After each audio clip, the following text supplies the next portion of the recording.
Hello everyone, আজ আমি চলে এসেছি নতুন একটা লেসন নিয়ে। নতুন লেসন মানে আবার একটা নতুন গল্প। আজকের গল্পটা শুরু করার আগে আমি তোমাদের কয়েকটা সিচুয়েশন বলছি। তোমরা বলো যে এই জায়গায় তুমি থাকলে কী করতে। ধরো তুমি তোমার মায়ের সাথে বাজারে গেছো, হঠাৎ দেখলে একজন অন্ধ ব্যক্তি রাস্তা পার হওয়ার চেষ্টা করছেন, একটা বিজি রোড পার হওয়ার চেষ্টা করছেন। সেক্ষেত্রে তুমি কি করবে? নিজের মতো চলে যাবে, নাকি তাকে হেল্প করবে রাস্তা পার হওয়ার জন্য? অবশ্যই হেল্প করবে, তাই না? কেন কি তার সাথে অ্যাক্সিডেন্ট হয়ে যেতে পারে? কেন কি তিনি তো চোখে দেখতে পাচ্ছেন না।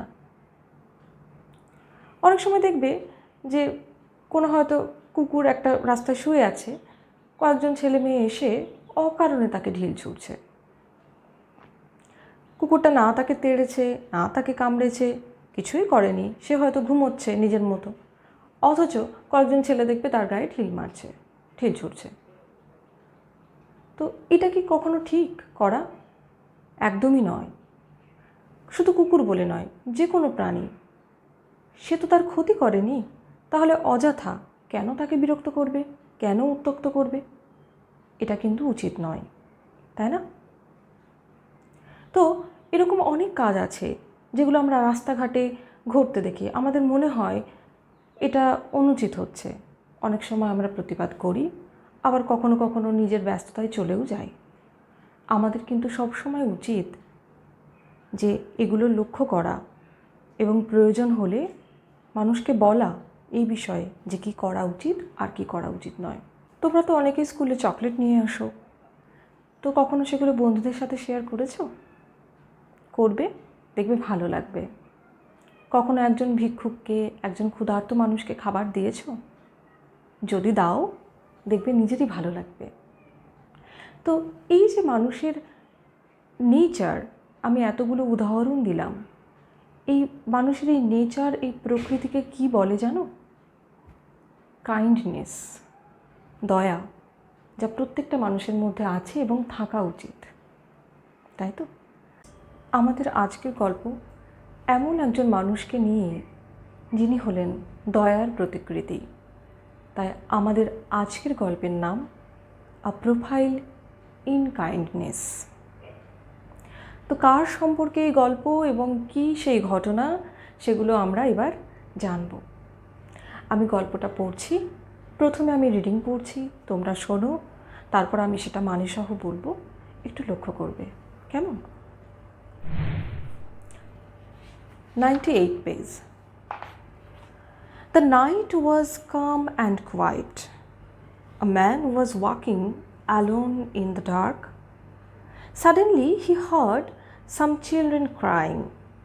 The sound came from a nearby hut.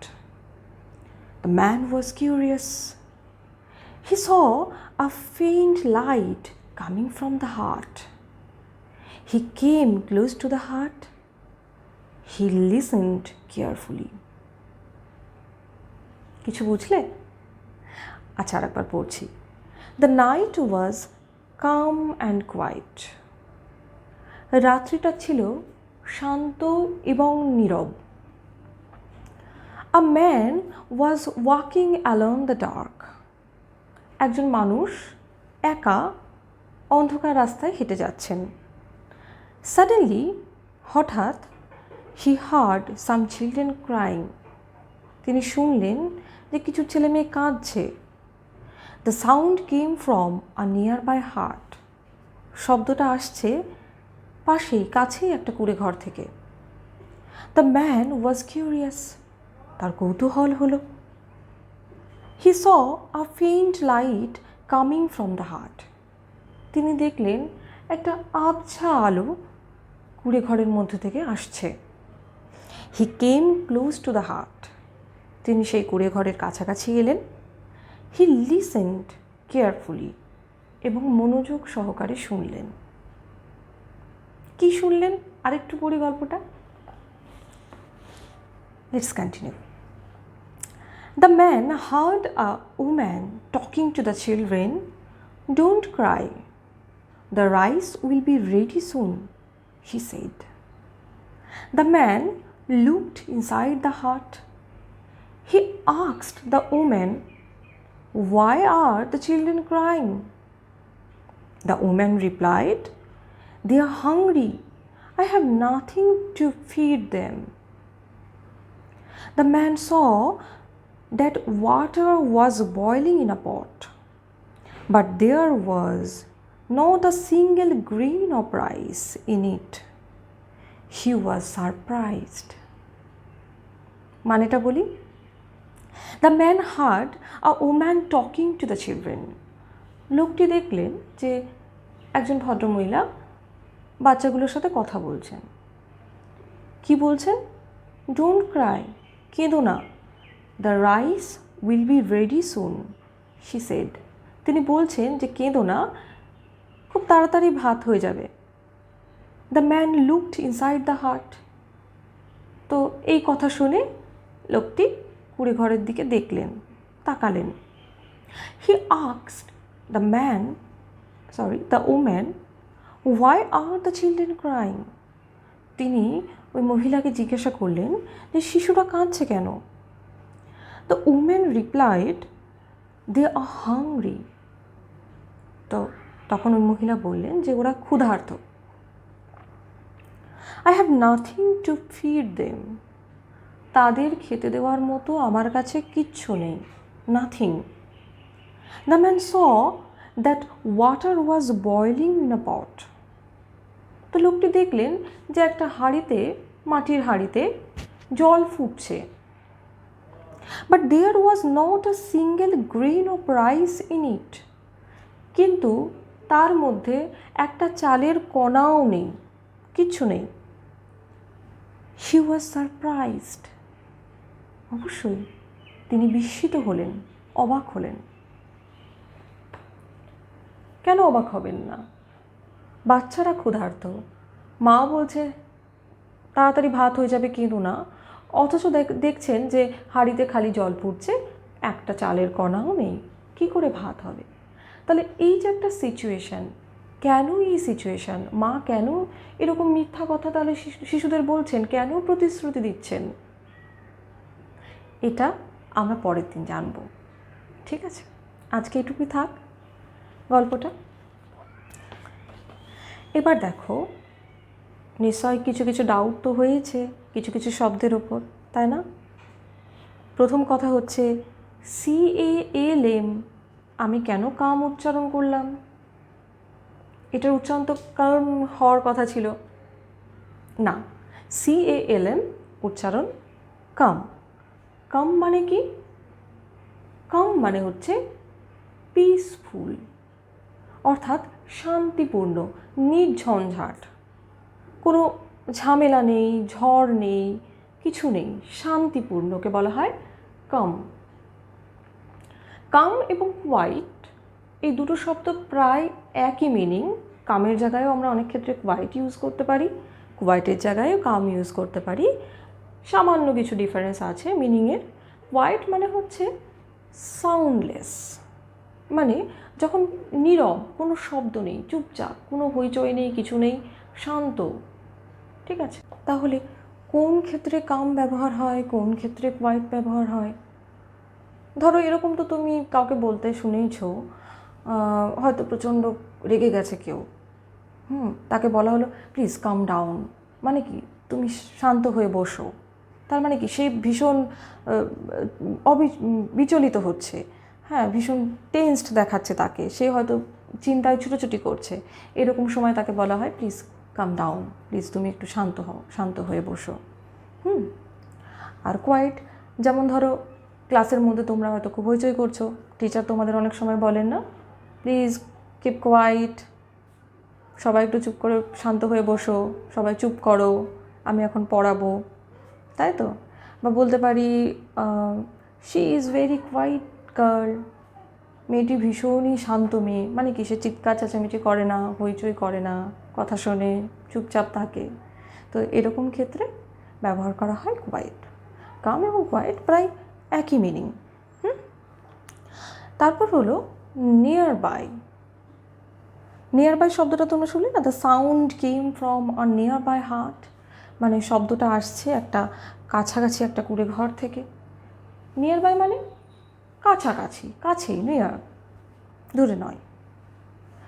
যেমন ধরো উদাহরণ, তুমি হয়তো কোথাও গেছো রাত্রিবেলায়, একটা হোটেলে থাকবে, কাউকে সেখানে যে স্থানীয় লোকজন আছে হয়তো জিজ্ঞাসা করলে, is there any hotel nearby, কাছাকাছি কি কোনো হোটেল আছে? তিনি হয়তো বললেন, উত্তর দিলেন, ইয়েস, হ্যাঁ আছে, there is a hotel nearby, কাছে একটা হোটেল আছে, বা ক্লোজ বাই, একই কথা।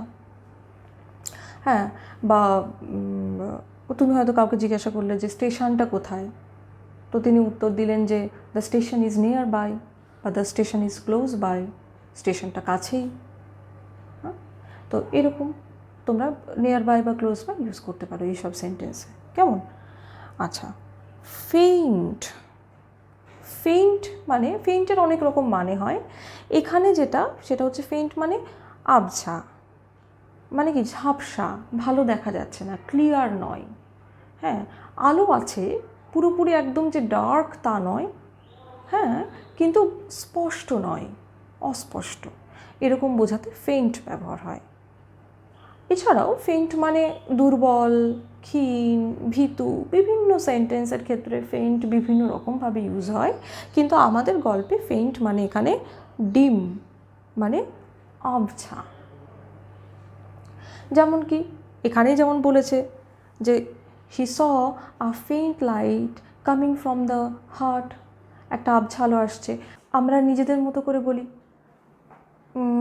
You shouldn't read in the faint light, তোমার কিন্তু আবছা আলোতে বই পড়া উচিত নয়, কারোরই উচিত নয়, চোখ খারাপ হয়ে যেতে পারে, তাই না? তো এইভাবে আমরা ফেইন্ট কথাটা বা ডিম কথাটা ইউজ করতে পারি। ঠিক আছে, তাহলে মানেগুলো বোঝা গেল তোমাদের, এখানে আশা করি আর ডাউট নেই।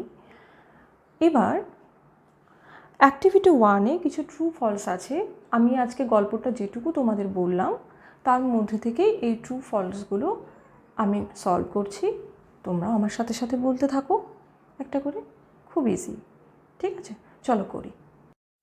প্রথমটা হচ্ছে, ইট ওয়াজ আ স্টর্মি নাইট। স্টর্মি কথার মানে হচ্ছে ঝড় ঝঞ্ঝাপূর্ণ। স্টর্ম কথার অর্থ কি? ঝড়, তাহলে স্টর্মি ঝড় ঝঞ্ঝাপূর্ণ, তাহলে এটা একটা ঝড় ঝঞ্ঝাপূর্ণ রাত্রি ছিল, তাই কি? কেমন রাত্রি ছিল? কাম অ্যান্ড কোয়াইট, তাহলে এটা কি হবে? ফলস, মিথ্যা। A man hard some children crying, একটি লোক কিছু শিশুদের কান্না শুনতে পেল। সত্যি তো লোকটা শিশুদের কান্না শুনতে পেয়েছিল, তাই না? তাহলে এটা কি হবে? ট্রু না ফলস বলো? অবশ্যই true. Next, the sound of crying was heard from a hut close by, কাছের একটি কুঁড়েঘর থেকেই কান্নার শব্দটি শোনা যাচ্ছিল। সত্যি না মিথ্যা? কুঁড়েঘরটা কাছেই তো ছিল, নিয়ার বাই, তাহলে এটা হয়ে যাবে true. The man moved far away from the heart, লোকটি কুঁড়েঘরটি থেকে অনেক দূরে চলে গেল। মানে কুঁড়েঘরটা দেখার পর লোকটি কি অনেক দূরে চলে গেছিল? হি কেম ক্লোজ টু দ্য হার্ট, তাই তো? তাহলে এটা কি হবে? ফলস। আচ্ছা, লাস্ট দিন ক্লাসে, মানে লেসন 8-এর শেষ ক্লাসে তোমাদের প্রিপোজিশন সম্পর্কে আমি একটু বলেছিলাম, তো তোমাদের কি সেগুলো মনে আছে? কতটা মনে আছে তোমরা একটু চেক করে নাও। আমি বোর্ডে কিছু সেন্টেন্স দিয়েছি, প্রিপোজিশনের জায়গায় গ্যাপ রেখেছি, তোমরা সেন্টেন্সগুলো পড়ে কী প্রিপোজিশন হবে সেটা বলবে এবং গ্যাপগুলো ফিল করবে। ওকে, আমি একটা একটা করে সেন্টেন্স পড়ছি, তোমরা বলার চেষ্টা করো। প্রথমটা হচ্ছে, I placed the vase dash the table. Vase মানে দানি, আমি দানিটি রেখেছি টেবিলের কোথায়? আমরা কি টেবিলের নিচে ফুলদানি বা এমনি কোনো দানি রাখি না, কোথায় রাখি? ওপরে। তাহলে এখানে কি প্রিপোজিশন বসবে? অন। তোমাদের আগের দিন আমি বলেছিলাম যে কোনো বস্তু যখন অন্য বস্তুর উপরে থাকে এবং টাচ করে থাকে তখন অন বসে, আর যদি টাচ না করে থাকে তাহলে ওভার বসে। তাহলে এখানে ভাস যেহেতু টেবিলকে টাচ করে আছে বা টাচ করে থাকে, সেই জন্য এখানে অন বসবে। Next, I sat dash my desk to do the work. আমি কাজ করার জন্য আমার ডেস্কে বসি, কিন্তু এখানে কি প্রিপোজিশন হবে বলো? অন কি হবে? অন হবে না। কেন জানো? কেন কি আমরা ডেস্কের মধ্যে বসে কাজ করি। ডেস্ক মানে কি হয়, এর দুটো পার্ট থাকে, অনেকটা বেঞ্চের মতো। একটা জায়গায় আমরা বসি আর ওপরের বেঞ্চটাতে আমরা কিছু রেখে কাজ করি, আর এই দুটো বেঞ্চের মাঝখানে দেখবে আমরা কিন্তু ঢুকে বসে কাজ করি। যেহেতু আমরা এই দুটো বেঞ্চের মধ্যে বসি, সেই জন্য ডেস্কে বসার জন্য আমরা ইন ব্যবহার করব। ঠিক আছে, তাহলে এটা কি হবে উত্তরটা? I sat in my desk to do the work. The cat ran dash the road. বিড়ালটি রাস্তা দিয়ে দৌড়লো। তাহলে বিড়াল কীভাবে পারাপার করে? একদিক থেকে অন্য দিকে ক্রস করে। এরকম বোঝাতে যে প্রিপোজিশনটা ইউজ হয় সেটা হচ্ছে অ্যাক্রস। তাহলে এখানে সেন্টেন্সটা কি হবে? The cat ran across the road. বিড়ালটি রাস্তা দিয়ে দৌড়লো। Next, the river flows dash the bridge. নদীটি বয়ে যাচ্ছে ব্রিজের কোথা দিয়ে? নদী বয় ওপর দিয়ে না নিচ দিয়ে? নিশ্চয়ই ব্রিজের নিচ দিয়ে নদী যাবে। তাহলে এখানে প্রিপোজিশন কি বসবে? Under. The river flows under the bridge. আজ তোমরা গল্পের প্রথম পাঠটুকু জেনে নিয়েছো, বেশ কয়েকটা অ্যাক্টিভিটি সলভ করলে। তা আজ আর নয়, গল্পের পরবর্তী অংশ আমরা পরের দিন আবার কন্টিনিউ করব। কেমন? আজকের জন্য টাটা।